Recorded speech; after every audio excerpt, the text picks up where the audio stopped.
That is what I think for me is a better comp. Wait, that's a spoiler. Shit. Hello and welcome back to my channel. It's Tina. And today I am filming my favorite video to film all year because we're talking about my favorite thrillers from 2025. I have the list here. The books are in a scatter behind me. I don't know if you can tell. My office is in a shambles. It is so bad because I've been making all of this end of the year content. I have 2 empty coffees over there. It is chaos, but my favorite kind of chaos, you know what I'm saying? So today I'm going to share the 20 mystery and thriller books that I loved this year. This was the genre that I read the absolute most in. If you've been here a while, you probably know mystery and thriller are my favorite. I am picky though. I really am. You know, I love a wide range of different types of thrillers. I love a good popcorn thriller. I love good literary suspense. I like a mystery now and again, but I also find that I dislike very popular thrillers quite often, such as these. These ones did not work for me this year, even though I know they work for a lot of people. I want to make sure that I'm giving you the best recommendations because I feel like mystery and thriller is the most subjective genre. Maybe not the most, and of course I'm biased because that's where I read a lot from. But I feel like there are so many books that people either love or hate. So the way that I'm structuring my video today, I'm not going in order of least favorite to most favorite. There are 20 books on this list, and I'm going to go by superlatives. I did this video last year. It did really well. I loved making it, and I love seeing people's comments on it. Still to this day, this is my #1 most watched video, so I will link this down below if you haven't watched it already. I did watch this back, and I still co-sign all of those. I still agree with all of the recommendations over there. So here are 20 more thrillers that you're going to want to add to your TBR. All right, let's just go ahead and dive right in. First up is Too Old for This by Samantha Downing. And this one wins the award for Best Anti-Hero because your main character, she's bad, right? She behaves badly. She is a serial killer. Now, granted, she hasn't killed for a very long time, but then somebody comes sniffing around her house asking too many questions, and she is not down with that. And so she decides she has to sort of remedy the situation. She has to come out of retirement for one more good time. Her back was against the wall so often in this book, and I thought there is no way she's going to get out of this. But I did enjoy the reading experience. It's funny. It's just a little bit quirky, and the main character made me laugh, but I had a great time with it. Next is my most polarizing thriller of the year. It's Julie Chan is Dead by Lian Zhang. I'm a huge fan of this. You've heard me talk about it multiple times. And this one is about a twin who's very much down on her luck, who gets in contact with her estranged twin sister. And when she's there, her twin, who is doing very well for herself as an influencer, passes away in front of her. So when the police come, she decides to impulsively take over her sister's life and live as though she is the wealthy influencer. I mean, the audacity, right? I had such a good time with this. The ending is going to be polarizing. It sort of went in a surrealist ending. Think Bunny. Like, I really think this one gave me vibes of Bunny by the end. Although I did not care for Bunny personally, this one just got ridiculous and just so entertaining. I had the biggest smile on my face while I was reading this. And I want to say this is a debut, so I cannot wait to see more by this author. The next one I'm going to talk about, I think, pairs very well with Julie Chan, and that is Best Offer Wins by Marissa Cashino. What did I give this one? This one gets the award for the most unhinged main character. I mean, you read the synopsis and you think, okay, how bad can it be? For me, I was like, the audacity of this woman thinking of this, doing it, and executing the plan that this woman planned. So what happens in this one is she is desperate to buy her dream home with her husband. They're sort of holding off their life as they wait to get settled in their new space. And she is sick of losing the bidding wars. And so she gets word that this home is coming on the market, and she decides to stalk the owners of it a little bit with the hopes that they will take their offer. Anyway, this one gets wild. I loved it. I think it's flawless. This is one of my 5-star reads. And I also heard it's really good on audio, although I did not get a chance to do the audio, but I'm really glad to hear that because Margot is a fabulous main character. Next up is what I'm calling literary suspense. And I know some people would argue that this doesn't belong in mystery and thriller, and I dare say it does. What Kind of Paradise is a little bit historical, and it's a little bit coming of age. It's about this woman who lives off the grid with her dad. She's been living that way her entire life, and she knows there's a reason for it. She knows her dad's quirky and is kind of set in his ways. So when she comes of age, she decides to set off for San Francisco to try and investigate more about the world around her. You know, she's very sheltered, and it's right at the dawn of the dot-com era. She ends up getting a job in tech and things go from there. I loved this one. It is quiet. It's not one of those that's going to hit you over the head with twists and turns, but I love that. I like popcorn thrillers that are a little bit silly and campy, but I also really, really love this literary suspense when you know it's well written and you know that you're in good hands with a really skilled author. And that's the vibe that I got from this one. It also references something that took place in the 90s that I did not predict. And it was really, really satisfying to see on the page. This is another one of my 5 stars. Y'all have got to be sick of hearing me talk about this book, but I loved it. It's Alice Feeney's Beautiful Ugly. At this point, my gosh, I read it over a year ago. I know that it's about this man whose wife goes missing, and he is an author. He's on contract. And so he accepts his agent's offer of borrowing her cabin to finish out his contract and write. This one is wild. I gave this one the award for the most divisive ending. I'm not even sure where I land with the ending, like my feelings about it. I just know that I had a really, really great reading experience, and I'm really glad that I loved this one. Alice Feeney can be hit or miss for me, but as it stands, this one's my favorite of hers. All right, this one is not going to be for everybody. Cross My Heart by Megan Collins. I don't know what it is, but I just love an unhinged main character. This one wins the award for the most sympathetic main character. I really felt for her. You're following this woman named Rosie, and she wants nothing more in life than to find the one. She is the recipient of a heart transplant, and she finds out that the woman the woman whose heart she has, she somehow gets in contact with the woman's widower and decides that she might like to get to know him and becomes a little bit obsessed. I mean, it is just so interesting. I actually really, really like the ending of this one. It's not that she's unlikable, it's just that she's sad. And I really wanted her to want more for herself, but I had a great time reading this one. I think it was really fun. Next, I don't know that I would say it's fun because I'm a little weird. It's King of Ashes by S.A. Cosby. You probably won't think this is a fun reading experience though, because it's really gritty. It's really brutal in parts, and it's sort of Cosby's take on The Godfather. Talk about an anti-hero. You're following Roman Carruthers in this. He is going home because his family's kind of in peril, and you find out that his younger brother has gotten in trouble with some really, really bad people. And so he decides to intervene and try and get his family on better footing. I loved this story. There's 2 storylines going on here. You've got the main one with the brother and all of the shenanigans that he has gotten into, but you also find out that their mother disappeared years ago, and people in town have suspicion that the family had something to do with it. Their family business is that of a crematorium, which would make it very easy to disappear people. Anyway, loved it. Highly recommend. This one's also 5 stars. Another 5-star read is Next of Kin by Kia Abdullah. This has been on my list for years, and I don't know what took me so long. You know how sometimes those hyped books, I get nervous because I'm like, am I going to like it as much as everybody else did? This one is so worth the hype. Oh my God. It's about a woman who works as an architect. She owns her own business, and she doesn't have any children, but she's very involved with her sister and her family. Her sister has a young son. She agrees to take the young son to daycare one day, and unfortunately forgets that he's in the car, and the boy passes away. Every caretaker's worst nightmare. I truly can't imagine. This one wins the award though for best twist. That is the award I'm going to give it. This went in directions that I was not expecting. And I loved the reading experience. It's seamless. You get courtroom drama. The author of this is a lawyer herself, or was a lawyer. And so you really get this authentic courtroom scenes. I felt for everybody. It's a book where there's no right answers, and I highly recommend it. This one's also 5 stars. Okay, the last one was the best twist singular. This one, You'll Never Know by Caleb Stevens, has the best twists plural. Oh my gosh. Okay, so this one, you're following this couple. They decide to go on a hike, and while they're at the hike, the wife discloses that she has great news. They are pregnant, and they're all very excited. They're both very excited. They didn't think they could have kids, and then she gets abducted in broad daylight.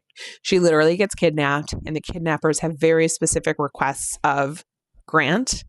They give him these series of things that he has to do if he ever hopes to see his wife alive again. For me, this was breakneck speed. This is what I mean when I mean fast-paced, but it wasn't silly. I don't like silly thrillers. This one felt like I was in good hands. It felt like the author knew what he was doing. I know he also writes horror, and I can totally see that in this writing because, I mean, the story is horrifying, but also insanely entertaining. This is another 5-star. This one was the biggest surprise for me. It's Everyone is Lying to You by Joe Piazza. And I say it's a big surprise because I was not expecting to love this. I have read this author before and I liked the writing fine. I just didn't know that this would be as entertaining as it is. It is about these friends from college. One is a famous trad wife influencer and the other is a journalist who's sort of down on her luck almost and really not doing as well as she would have hoped in her career. They connect again and the influencer tells her that she's got this juicy story. And then when they're that she's going to tell her at this influencer conference, when they get there, her husband disappears. And so they have to figure out what the hell is going on, who's responsible. And your main character, the journalist, is like, is my friend who I think she is. Excellent. I thought this was really good. And they had some good twists as well. This is the best duology. I personally love The Perfect Marriage and The Perfect Divorce. This one is so polarizing, and I totally see why. I just love the main character. It is about, gosh, what is the blurb? I actually don't even know. I don't want to say much. You're following a lawyer who who is definitely the architect of her own life and definitely does what she needs to do in order to get what she wants. I thought this one was super satisfying, also very surprising. And then The Perfect Divorce, I read these back to back. I thought it was a perfect accompaniment. It sort of takes place right where The Perfect Marriage ended, although it's 10 years later, but you're still getting many of the same characters. You're still sort of getting the same drama and the same issues that were resolved in the original, get further resolved in the second one. I had a great time with both. The Perfect Divorce was also on my best audiobooks list because it's really well narrated. Ooh, this next one is maybe the toughest read and maybe the most realistic. It is Nobody Knows You're Here by Bryn Greenwood. I just love this author. She takes on taboo subjects that aren't often talked about. In this one, you're exploring trafficking. A woman gets trafficked to be the caretaker for children that have been kidnapped. And she has to decide, okay, what am I going to do here? What's my play? Can I escape? And if I do escape, what's going to happen to the kids? You can just tell this one was very thoughtfully constructed, and I appreciate that she put this story together. I read all of this author's books, and I really enjoy them. My favorite popcorn thriller is Don't Believe Her by Nicola something or another. I'll put the cover here. Oh my gosh. This one I grabbed because I kept seeing it on this Facebook group that is for a psychological thriller lovers. And people kept saying, I love it. I love it. And sometimes those books just simply do not work. And for whatever reason, I remember I was setting up something for a party and I was like, I need a good audiobook. I grabbed it. I think it was on Hoopla and I just simply loved it. It is about a woman whose former best friend comes back. She hasn't seen her in many, many years. And she starts to feel like it is an imposter. She starts to feel like the woman is not who she says she is. They invite her in. Her fiance, who's this lady's brother, and the lady's mom are like, "What are you talking about? This is our sister/daughter. We've known her for years." And, things start to escalate from there. Really easy to get through. Just a fun time, a good time. And sometimes I need that. I feel like I need more good popcorn thrillers in my life that are nothing but entertainment. So I'm going to look out for some more of those in 2026. This one, I don't even know if we can consider it a thriller, but I'm going to because it's my video. It is We Live Here Now by Sarah Pinborough. This one wins the award for the most out there ending. Okay. So you've got this couple that moved to a cottage in the countryside and they leave London. They move to this cottage and right away you're like, the vibes are off. This man is not right. Something happened to his wife. She fell off a cliff and got seriously injured. So she's dealing with a lot of those symptoms, but they have this fresh start. They're moving to the new home. When they get there, she starts to feel like the house is off, starts to talk to some of the neighbors. They find out some things about the previous inhabitants. There is 0% chance that you will guess the ending. I was cackling. I was like, there's no way. You are joking me, right? Like, what do you mean this is what's happening in the best way possible? I just love the way Sarah Pinborough's mind works. Like, it's just always a good time with her. She is another author that I would love to be a completionist for. I've read many of her books, but not all. But this one was really, really entertaining. This one wins the award for the best build. It is We Are All Guilty Here by Karen Slaughter. I DNF'd this. I tried this over the summer. I was like, okay, I'm reading it. I got to about 140 pages. And then wouldn't you know it, at about 148 pages, there is a major shift and it jumps ahead 12 years later. Very bold move, but I said that this one is the best build because you know that Slaughter is building toward a new series. You're following a detective in this one. Her name is Emmy, and her dad is the police chief. And so the two of them in the beginning are trying to find these missing girls. And you come to find out that one of the missing girls is her best friend's daughter. And it's just heartbreaking. Wow, this is really excellent. I am not a series person. I'm typically not a police procedural person, and I rated this 5 stars, even though I DNF'd it. I'm so glad to the Goodreads Choice Challenge because it made me want to pick this back up. I loved it. I will definitely be reading book 2. We also have a pub day for book 2. I want to say it's July 26th, but I will put that information here because I'm picking it up. It's getting progressively darker by the moment. So sorry, my light is so bright. Hopefully you can see me and it looks fine. If it doesn't, it is what it is. I'm not a professional, babe. Next I own, but I can't seem to find it. This one had the best podcast element, is Tell Me What You Did by Carter Wilson. I'd never really read this author before. This was the first one, although I do know that he has plenty of books. And this is about a woman who hosts a true crime podcast. And the subject is she invites people who have committed crimes on to confess their sins. She cannot guarantee that the police won't use their voice or whatever to come after them, but she does guarantee that she's not going to tell.